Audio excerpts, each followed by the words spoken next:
Hi everyone, welcome to Physics Easy.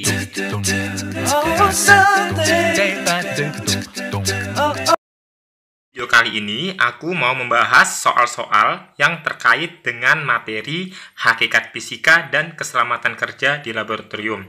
Di sini ada soal 1 sampai dengan 15 yang akan dibahas. Kemudian nanti di akhir akan aku berikan soal latihan, tapi soal ini hanya bisa kalian kerjakan melalui aplikasi Edmodo.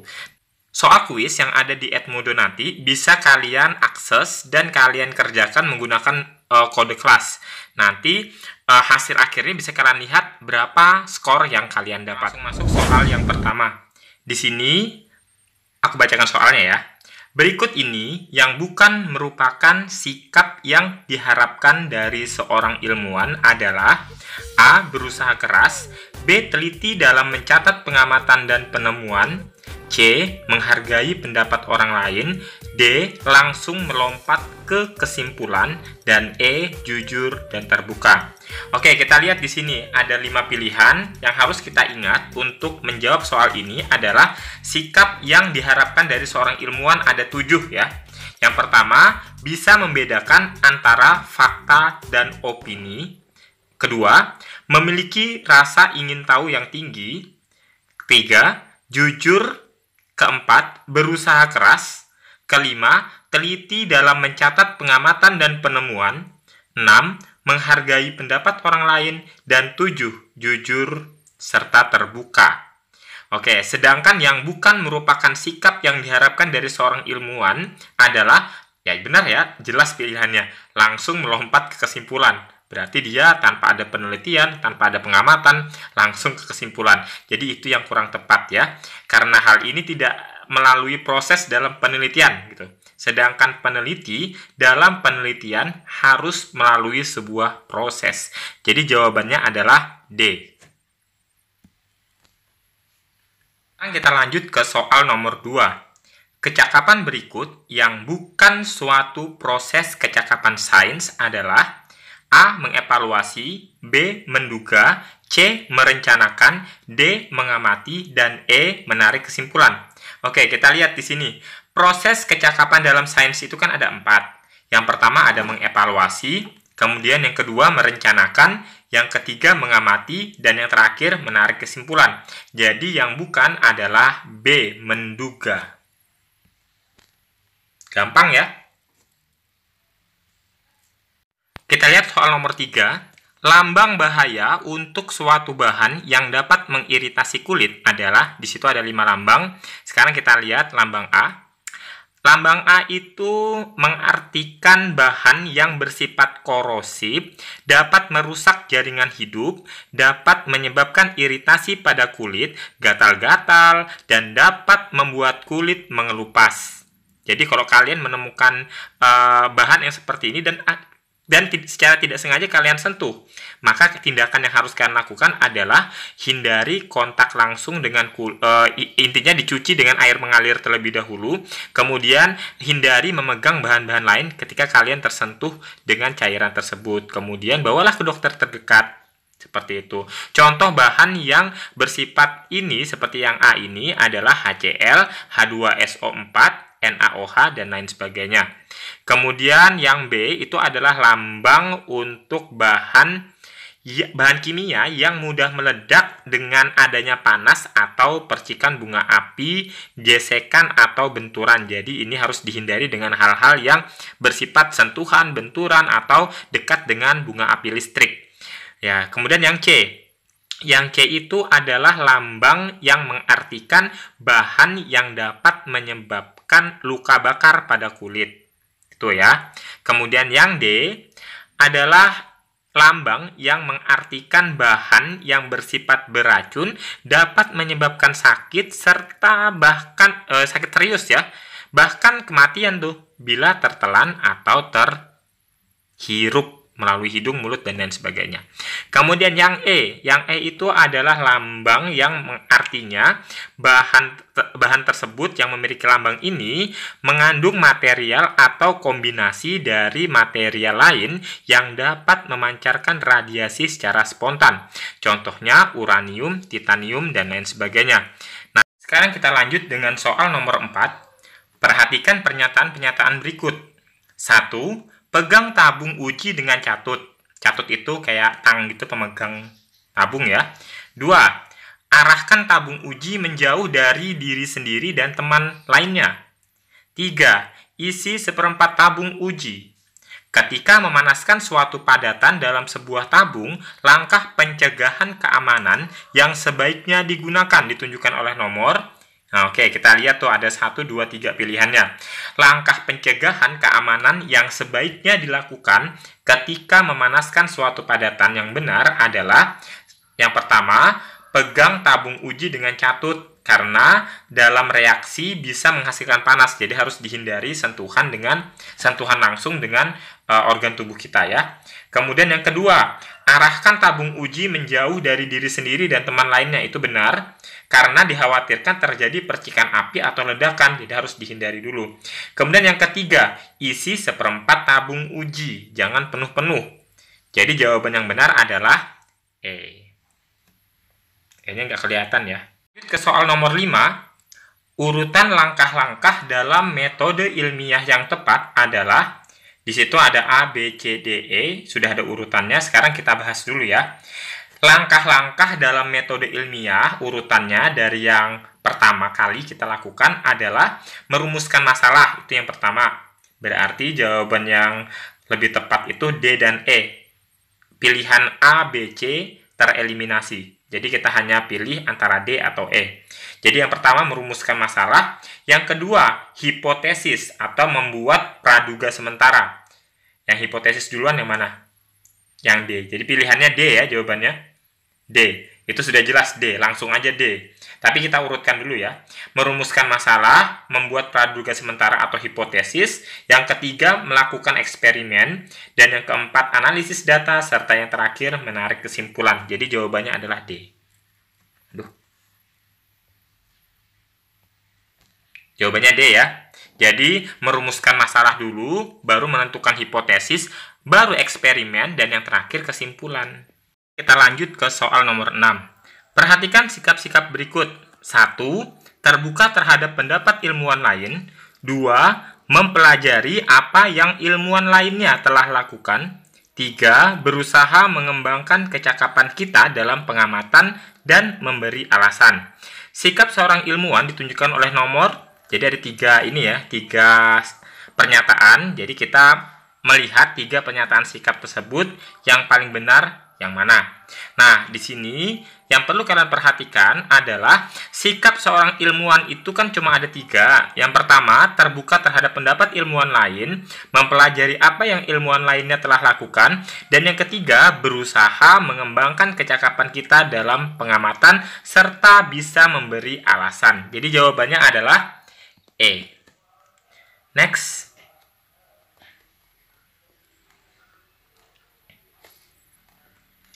Selanjutnya nomor 7. Nomor 7 ini tentang sebuah tabung uji panas sebaiknya dibiarkan mendingin sebelum dicuci. Penjelasan terbaik untuk pernyataan tersebut adalah ada 5 pilihan. Sekarang yang perlu kalian ingat adalah tabung reaksi setelah digunakan dan terasa panas tidak boleh langsung dicuci.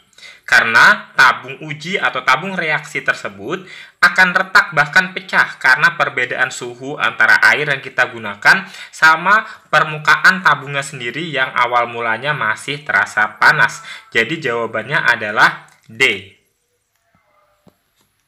Next. Oke, kita lanjut soal nomor 8. Di sini ada lambang lagi ya, berarti kita seperti soal sebelumnya. Sebuah botol zat kimia memiliki tanda pada label seperti gambar berikut. Tindakan pencegahan yang sebaiknya diambil siswa ketika menggunakan zat kimia tersebut adalah, perhatikan baik-baik, lambang tersebut adalah lambang yang menyatakan bahwa zat kimia tersebut tidak boleh dekat-dekat dengan suatu nyala api. Jadi tindakan yang benar adalah B. Ia sebaiknya tidak menyimpan botol ini di dekat suatu nyala api. Jadi ini lambang bahan tersebut mudah terbakar seperti itu. Jadi tindakan yang paling tepat adalah B jawabannya. Lanjut soal nomor 9. Tono menuangkan 40 cm kubik asam dari sebuah wadah ke dalam sebuah bejana. Ia hanya menggunakan 30 cm kubik dari asam tersebut. Hal yang harus dilakukan dengan sisa asam dalam wadah tersebut adalah, berarti kan ada sisa 10 cm kubik. Itu diapakan yang seharusnya kita lakukan? Nah, di sini ada 5 pilihannya. Yang A, ia sebaiknya menuangkan kelebihan asam ke dalam tempat pencucian. Kurang tepat ya. Kemudian yang B, ia sebaiknya menuangkan asam tersebut ke dalam sebuah botol khusus untuk pembuangan. Oke, di-keep yang bagian B. Yang C, ia sebaiknya menuangkan asam tersebut ke dalam sebuah botol ia sebaiknya menuangkan asam tersebut kembali ke dalam wadah. Kemudian yang D, ia sebaiknya mencampur air dengan asam tersebut dan menuangkannya. C dan D kurang tepat ya. Dan E, ia sebaiknya membuang langsung asam tersebut ke tempat pencucian. Yang E juga kurang tepat. Jadi jawaban yang benar adalah B. Nah, jika melakukan percobaan menggunakan larutan asam dan larutan tersebut masih ada sisanya, hal yang harus dilakukan dengan sisa asam tersebut adalah menuangkan asam tersebut ke dalam sebuah botol khusus untuk pembuangan. Jadi kalau misalnya kita ingin membuang sisa ini ya, sisa praktikum, sisa bahan praktikum yang bersifat cairan, asam, dan seterusnya, ya harusnya ditempatkan ke suatu botol khusus untuk pembuangan atau limbah. Jadi jawabannya B.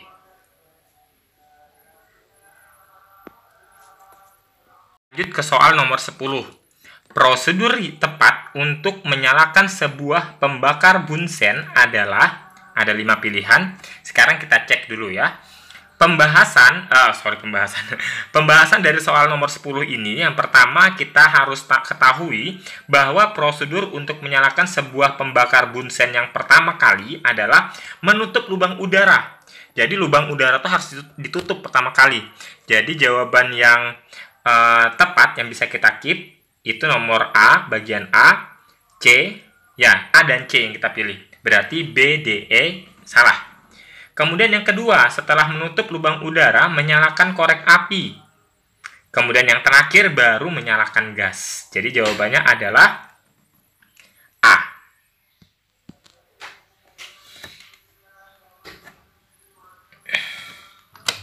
Sekarang nomor 11,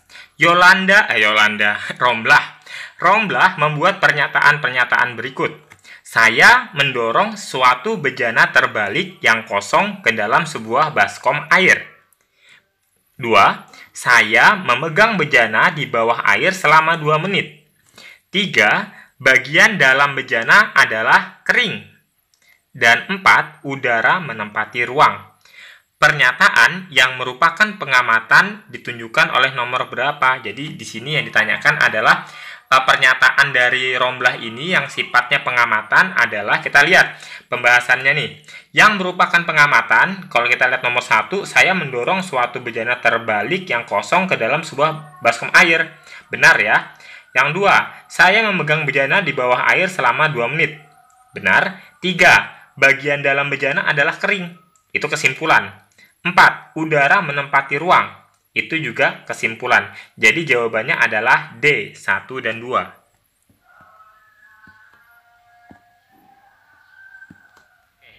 Soal nomor 12. Berikut ini yang menampilkan urutan yang tepat dari hierarki atau tingkatan hubungan penemuan dalam sains adalah, yang perlu kalian ingat adalah urutan hierarki atau tingkatan hubungan penemuan dalam sains itu ada 5. Dimulai dari fakta, kemudian konsep, kemudian prinsip, kemudian teori, dan yang terakhir adalah hukum. Jadi jawabannya adalah B. Lanjut. Nomor 13. Penggunaan yang salah dari sains dan teknologi adalah, oleh beberapa ilmuwan biasanya disebabkan oleh kesalahan titik mereka terhadap sains. Jadi di sini hanya mengisi titik-titik aja ya, kita lengkapin kalimatnya. Jadi penggunaan yang salah dari sains dan teknologi oleh beberapa ilmuwan biasanya disebabkan oleh kesalahan sikap mereka terhadap sains. Jadi kesalahan sikap mereka itu entah mereka menganggap, ini mudah aja ditemukan. Oh, ini kan sudah pernah dicoba, jadi ini kan belum pernah dicoba, padahal sudah pernah dilakukan eksperimen oleh ilmuwan sebelumnya. Jadi hal seperti ini yang membuat penggunaan ilmu sains dan teknologi oleh beberapa ilmuwan itu salah. Jadi ada jawaban yang tepat adalah A. Ke soal nomor 14. Bencana alam seperti tornado, tsunami, dan gempa bumi tidak dapat diramalkan dan dicegah secara akurat. Hal tersebut menunjukkan beberapa bla bla bla bla sains. Jadi jawaban yang tepat apa untuk mengisi titik-titik tersebut, mengisi bla bla bla tersebut. Jadi di sini walaupun sekarang udah ada teknologi kecerdasan buatan yang mampu mempelajari bencana alam itu kapan terjadi ya. Jadi bencana alam sebenarnya bisa diprediksi ya, tetapi bencana alam tidak bisa diprediksi secara akurat gitu loh. Sebenarnya bencana alam bisa diprediksi, tapi prediksinya itu tidak akurat 100%. Jadi hal ini menunjukkan keterbatasan ilmu sains. Jadi jawabannya D.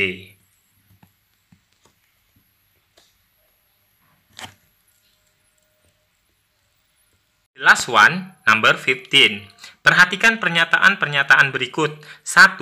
Fisika sebagai produk. 2. Fisika sebagai sikap. Dan 3. Fisika sebagai proses. Jadi, hakikat fisika ditunjukkan oleh nomor, ya jelaslah 1, 2, 3 itu. Fisika sebagai produk, sikap, dan proses merupakan hakikat ilmu fisika. Jawabannya adalah E. Salah. Jawabannya adalah E. Oke, setelah ini kalian bisa mencoba latihan soal kuis yang ada di link Edmodo berikut. Kalau nanti kalian mau kode kelasnya, ini aku berikan kode kelasnya di sini. Kemudian kalau kalian bingung masuknya gimana, kalian tinggal cari di pencarian Google, searching, tulis, ketik Edmodo, kemudian kalian langsung sign up aja dengan menggunakan email kalian.